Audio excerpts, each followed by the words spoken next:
November 19, 1986.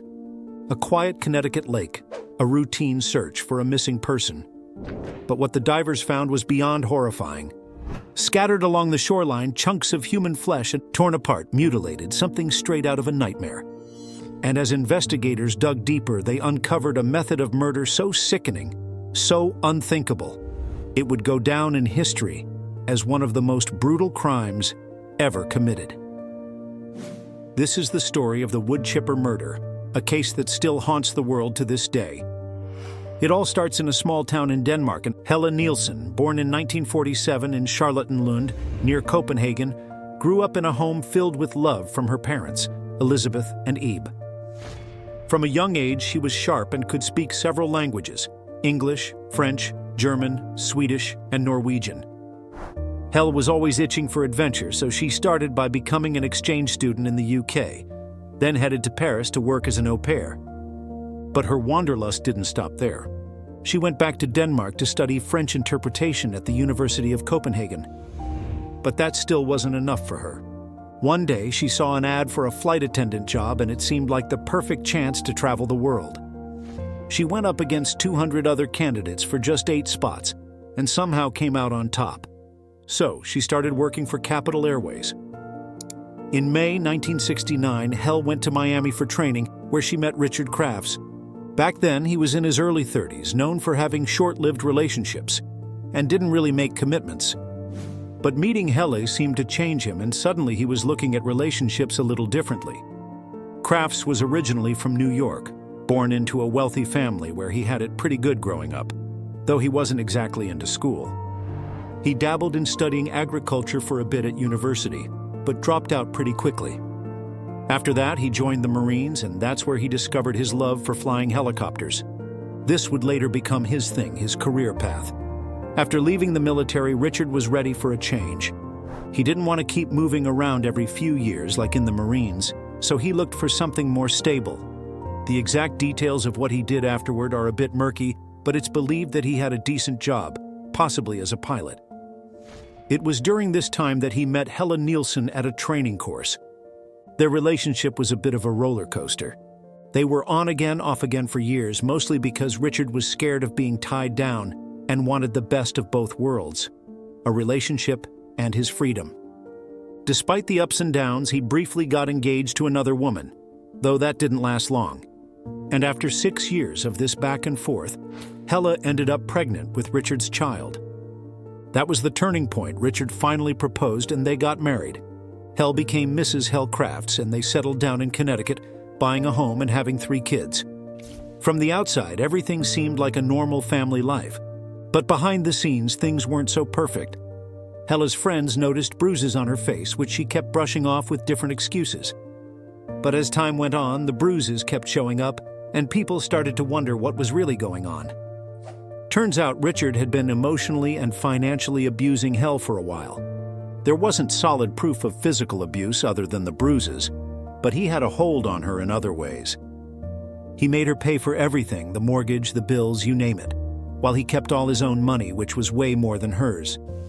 He spent it on expensive hobbies like guns, and even kept a secret apartment in New York to get away from his responsibilities at home.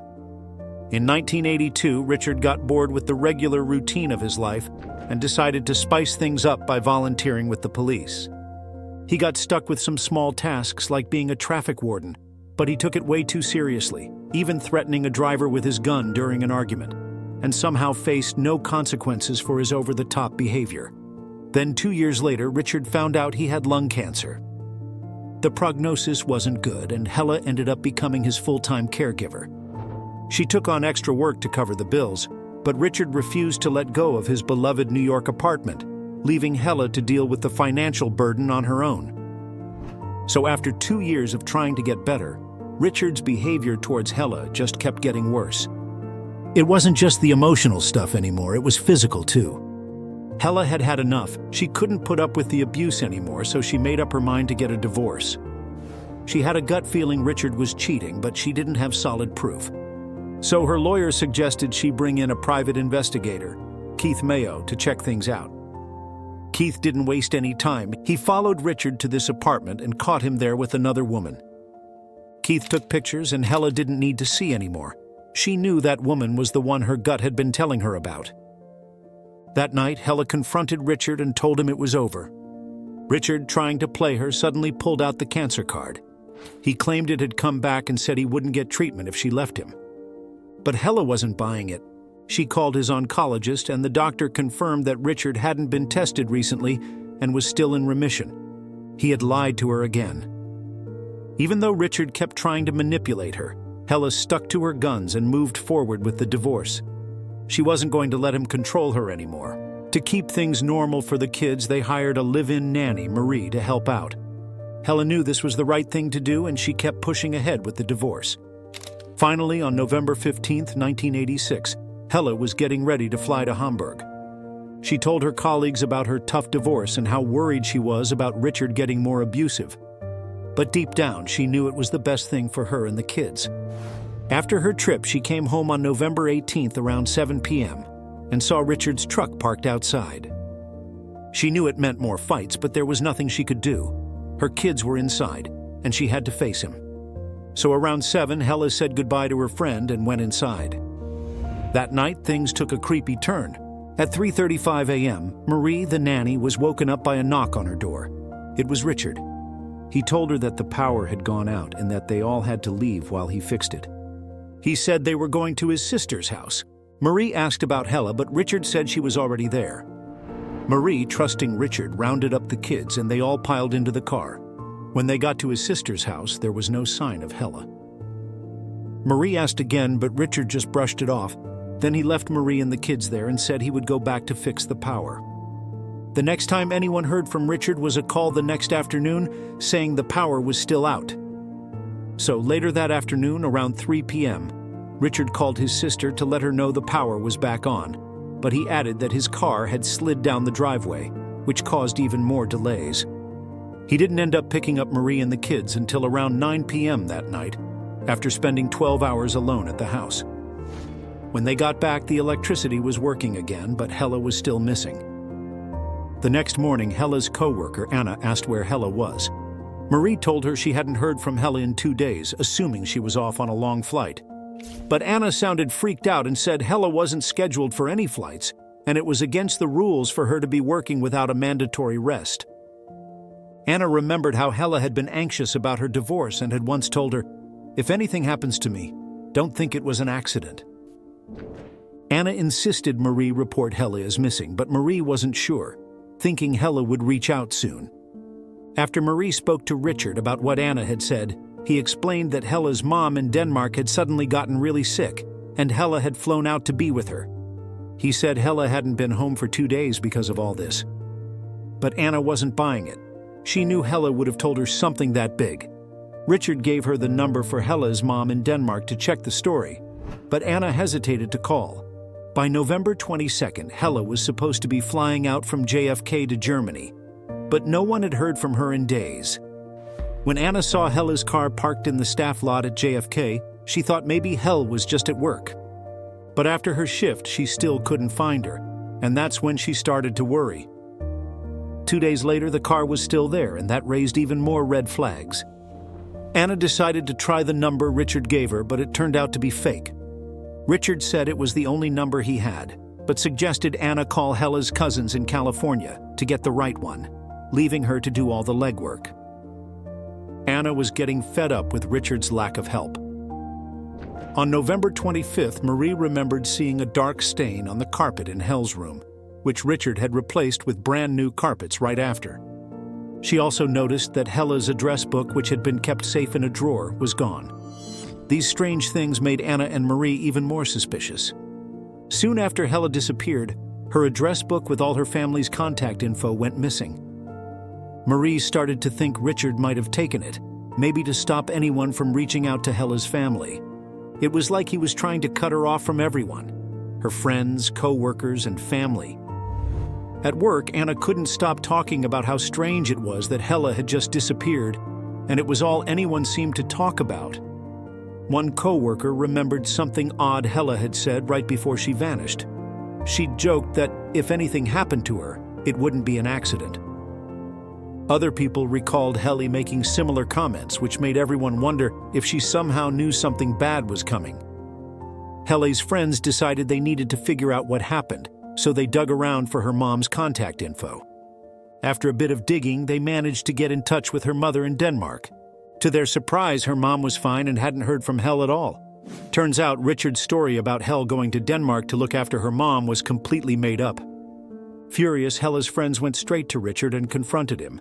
But he stubbornly stuck to his story, even claiming that Helen's mom was lying about not knowing where she was. No one was buying it anymore. After Helen had been missing for 2 weeks, Richard was finally questioned. His story was all over the place. First, he said she was in Denmark, then he mentioned something about her going to Paris to meet a friend named Vivi, someone none of Hel's friends had ever heard of. His story didn't add up, so one of Hel's friends decided to get the police involved, marking the first time law enforcement stepped in.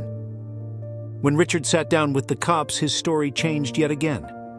This time, he said Helen had run off with some lover. He tried to explain away his earlier lies by saying he was just embarrassed that his wife had left him. When the cops asked why he hadn't reported her missing sooner, he claimed he was about to, but the police had reached out to him first. The cops were getting really suspicious of his ever-changing stories, so they asked him to take a polygraph test. Richard passed, but one officer, who knew Richard had experience with polygraphs from his time in the Marines, wondered if he might have known how to beat the test. Still, the investigation didn't stop there. They started looking into Richard's financial transactions, and that's when things got even fishier. They found some strange purchases made right before and after Hel disappeared, which only made them more suspicious about his involvement. So after Helen disappeared, Richard Crafts started acting pretty strange. First, he replaced all his bedding and ripped up the carpets in his house, which definitely raised some eyebrows. The cops asked him about it, and he claimed he spilled kerosene on them and needed to get rid of them. But that explanation didn't really add up. I mean, kerosene is an oil used for planes, not something you'd typically have in your bedroom, and it stains badly. Plus, the bedding and carpets were already thrown out, so they couldn't even check them. Things got even weirder when they looked at Richard's credit card records and saw he had bought a wood chipper. Now, Richard wasn't some gardener, so it didn't make much sense why he would need one. The cops wanted to check his place, but since he wasn't arrested yet, it took a while to get the search warrant. They didn't get it approved until Christmas Eve, more than a month after Helen vanished. Then, on December 20th, Marie found something that really raised alarm bells. While getting ready for a Christmas trip with Richard's sister Karen, she noticed a big brown stain on the mattress in the master bedroom. It looked like old blood, and someone had clearly tried to clean it up. But instead of reporting it, Karen and Marie decided to just go on with their holiday plans. On Christmas Day, when Richard and his kids were away, the cops finally got their search warrant. They went to the house and noticed it had been in disarray for weeks, almost like no one was taking care of it. They found a note on the fridge from Richard to Hel dated December 23rd, asking her to join him and the kids in Florida for Christmas. But that was strange because Richard had left the house on the 22nd, so it didn't quite make sense. As they kept searching, they found the blood-stained mattress in the bedroom. That was a major turning point. Realizing how serious this was, the cops decided to stop for the day. Evidence collection takes time, and it was the holiday after all. They picked it back up the next day, and lab tests confirmed the blood was human. Even more interesting, it was type O, which matched Helen's blood type. Now, they couldn't say for sure it was her blood because they didn't have her DNA, but everything pointed that way. Then, later that evening, a snowplow driver named Joey came forward with a tip that ended up being huge. He said he'd seen a guy in a bright orange parka using a wood chipper by the lake at 4 a.m. during a snowstorm. That was a big deal, especially since Richard had recently bought one.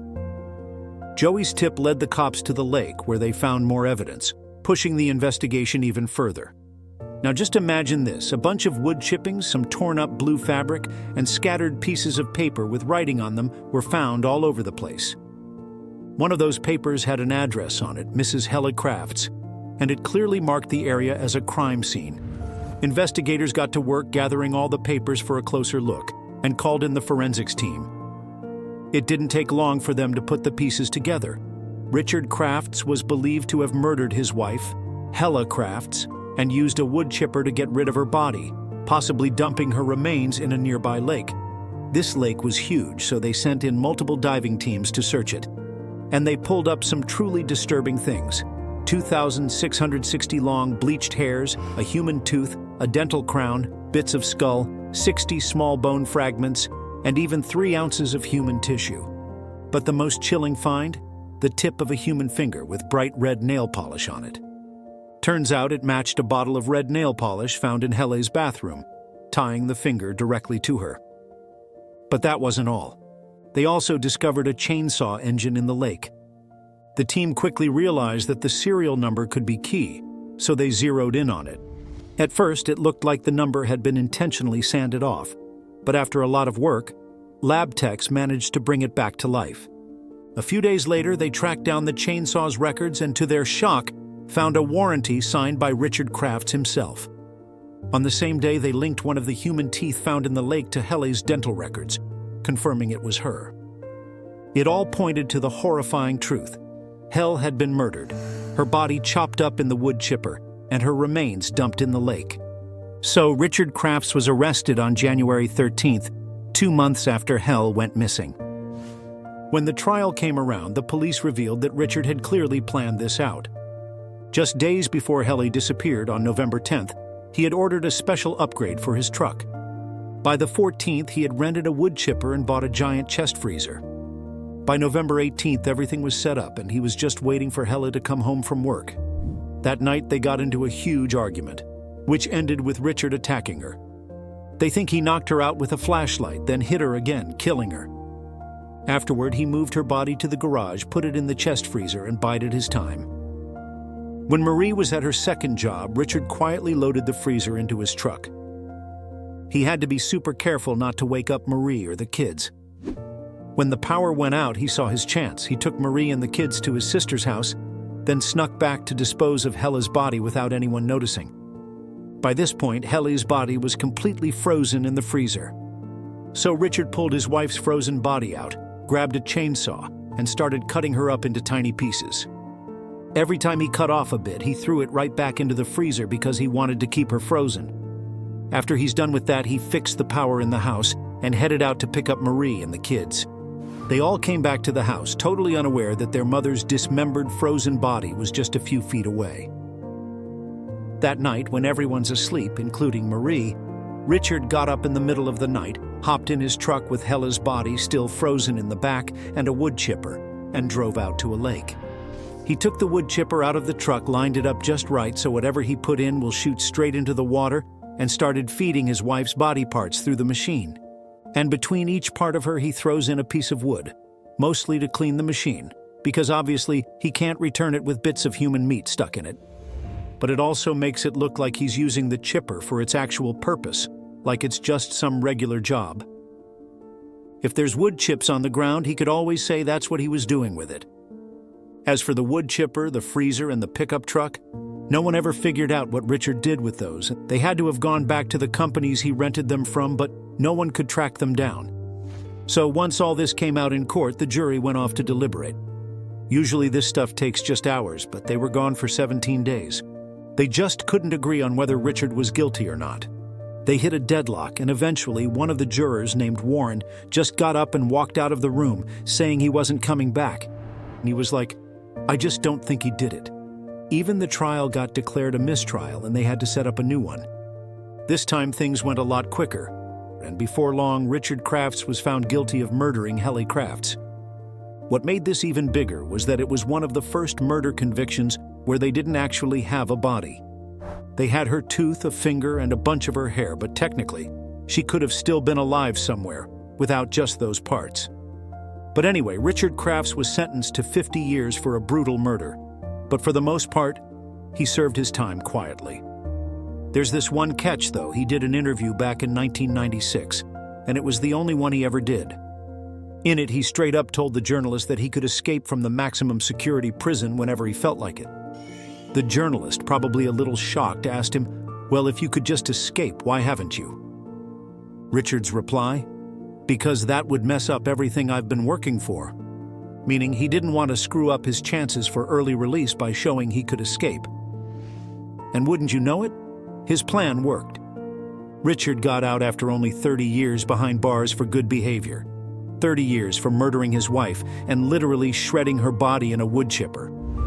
Yeah, it's one of the most disgusting crimes, and yet 30 years is all he served. He was 82 when he was released in 2020. If he's still there, he could very well be out by now, just living among the rest of us. So what do you think about this? Do you think Richard Crafts didn't do this? If not, do you think the punishment was enough for him? Drop your views in the comment. And to step up the mystery and chills a little more, watch this next case where the victim herself solved her own murder case even after being killed. Subscribe to the channel for more. See you soon.